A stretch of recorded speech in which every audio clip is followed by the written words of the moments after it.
Kia పరిశ్రమ దగ్గరికి వెళ్ళి వాళ్ళ మంత్రి మాకు మాత్రమే ఇవ్వండి అని చెప్పి ప్రాజెక్టులు ఇవ్వమని చెప్పి ఆమె గొడవ చేసిన ఒక మాట చెప్పింది.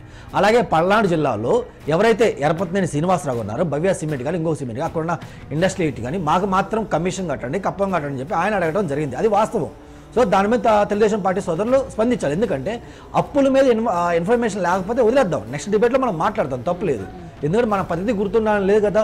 సో ఇన్వెస్ట్మెంట్ గురించి మాట్లాడింది కాబట్టి ఆమె 2 ఎలిగేషన్ చేసినప్పుడు తెలుగుదేశం పార్టీ సోదరులు కానీ జనసేన పార్టీ సోదరులు కానీ దాని మీద స్పందించాలి. స్పందిస్తారని చెప్పి నేను వెయిట్ చేశాను. మరి దాని మీద ఎందుకు స్పందించలేదో నాకు అర్థం కాలేదు. అఫ్కోర్స్ కియాలో ఇంతకుముందు వాళ్ళ ఎంపీ వెళ్ళి గొడవాడిని తెలుసు, వాళ్ళే పరిశ్రమల దగ్గరికి వెళ్ళి కాంట్రాక్టులు మాకు ఇవ్వాలని చాలా మంది లాక్కోటి ఇవ్వాలి మనకు తెలుసు.